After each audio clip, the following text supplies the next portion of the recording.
Clôture de la première édition de l'Université d'été des professionnels de la gestion des projets de développement.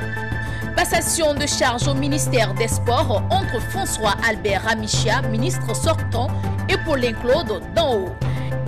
Et puis à San Pedro, les investisseurs marocains rentrent dans le conseil régional. Bonsoir à toutes et à tous. Merci de nous rejoindre sur Business N4 Africa.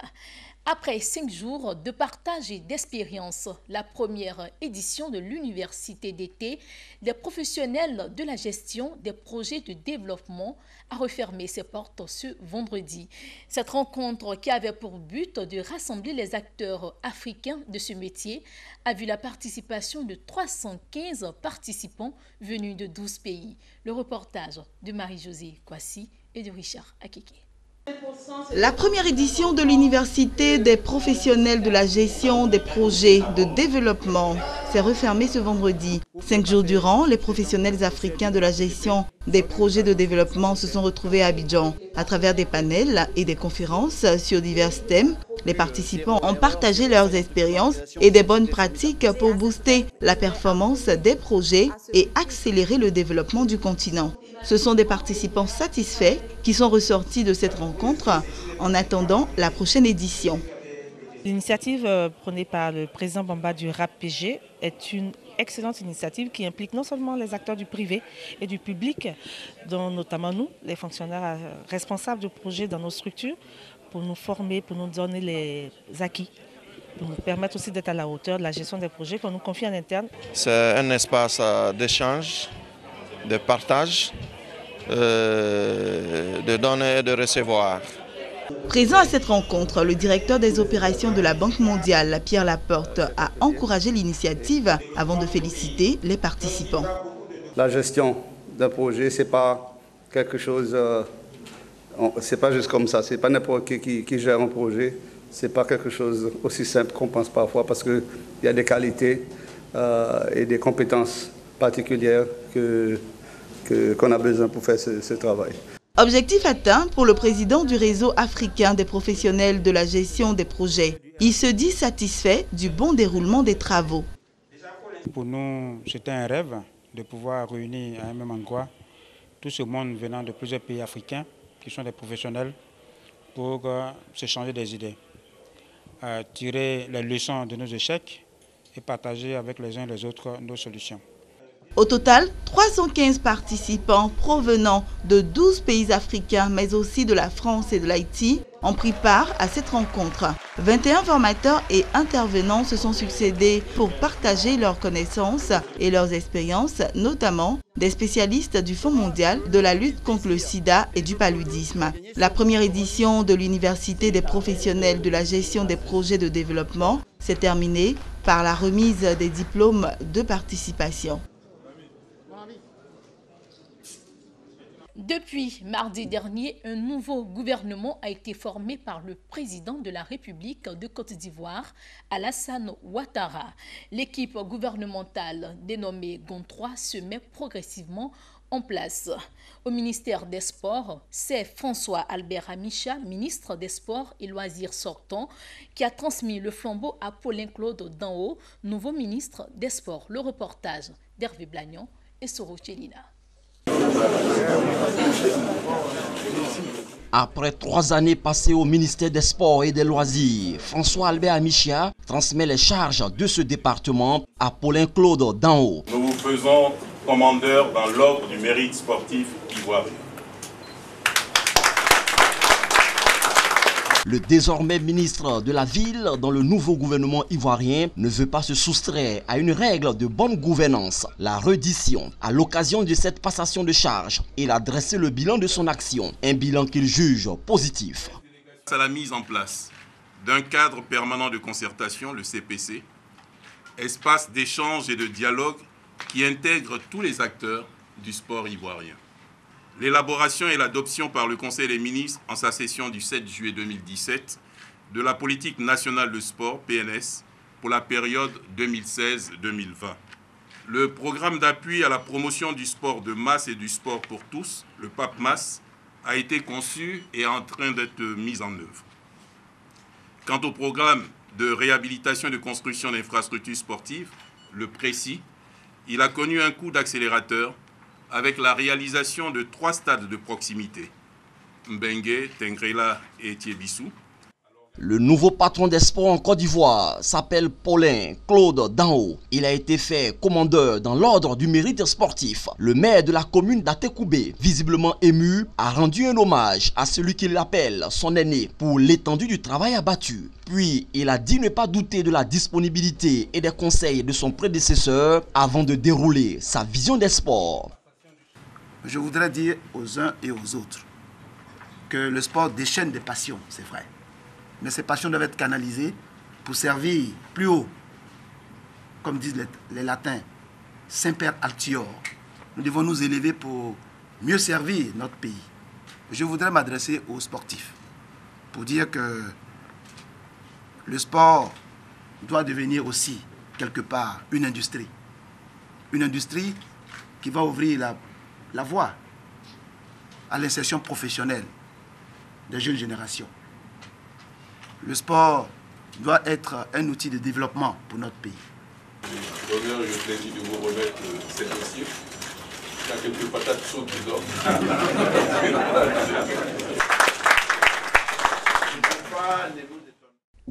Parlons développement local à présent. La coopération Nord-Sud est en marche. Des communes de Côte d'Ivoire ont établi un partenariat avec celles d'Espagne pour le bonheur des populations. Les conventions signées récemment en Espagne ont été remises aux premiers responsables des cités bénéficiaires. Le reportage de Jérémy Aouri. De façon symbolique, les premiers magistrats des communes de Bonois et de Saint-Frab reçoivent des mains du président de la Fédération nationale de l'industrie touristique de Côte d'Ivoire, Finitoursi, les copies des conventions signées avec les cités de Denia, Xavia, Pego et Vergel en Espagne. Tout comme Bonois, Daoukro figure parmi les cités ivoiriennes bénéficiaires de ce partenariat tissé lors de la mission effectuée récemment par une délégation conduite par la Finitoursi et comprenant des élus ainsi que des responsables d'ONG œuvrant dans le domaine de la santé. Instrument d'échange d'expérience et de stabilité entre les peuples du Nord et ceux du Sud, à en croire les premiers bénéficiaires, ces initiatives de jumelage vont apporter beaucoup aux communes de Côte d'Ivoire, notamment en matière de développement économique et social. Donc économiquement, vous savez que Bonois a toujours voulu être la petite ville industrialisée non loin d'Abidjan, de son aéroport et de son port.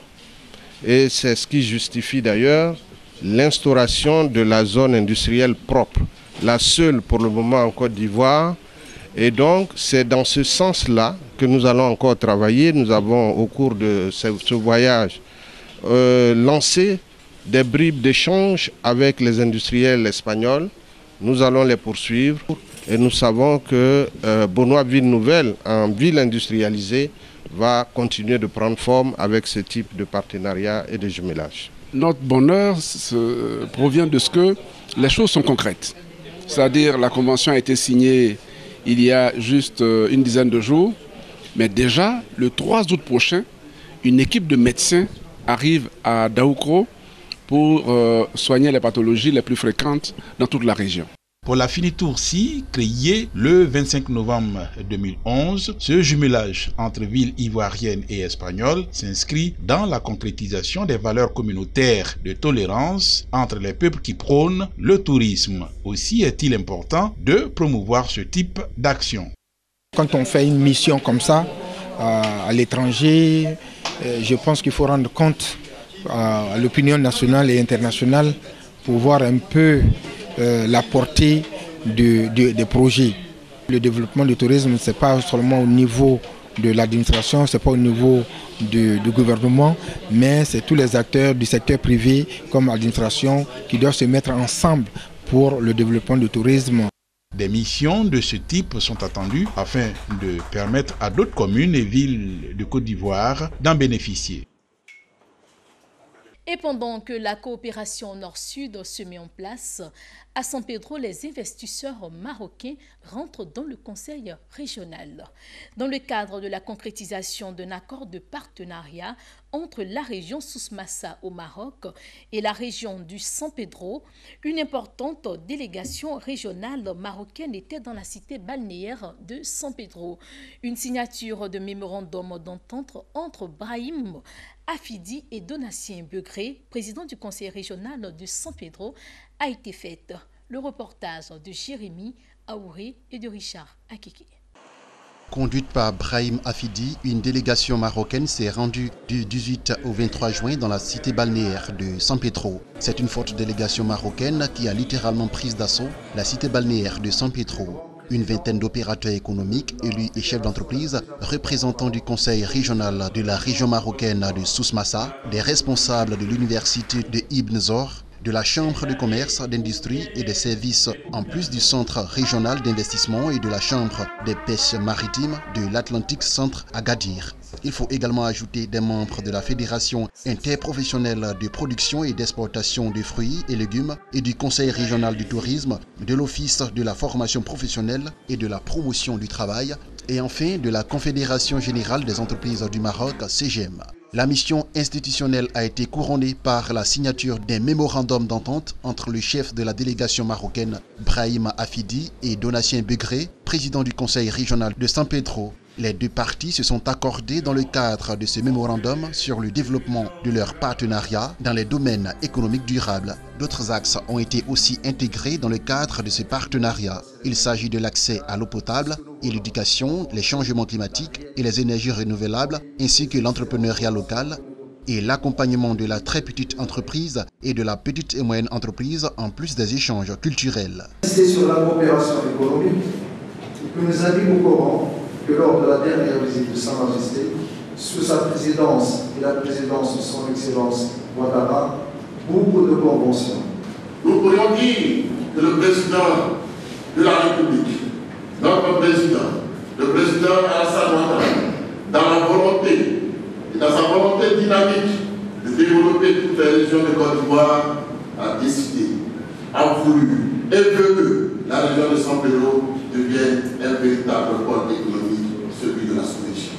La délégation marocaine a été reçue au siège du conseil régional, à la préfecture, à la mairie au port autonome de San Pedro et également par la chefferie de la région. Elle a également visité la baie touristique de Taki, les plantations de cacao et d'EVA, connues pour être les deux cultures agro-industrielles phares en Côte d'Ivoire. Arrivée à Abidjan, la délégation de Souss-Massa a été reçue par l'ambassadeur du Royaume du Maroc en Côte d'Ivoire, puis a bénéficié d'un riche programme de visites et de rencontres professionnelles dans la ville cosmopolite étendue sur une superficie de 12 790 km² et avec une population de 257 172 habitants.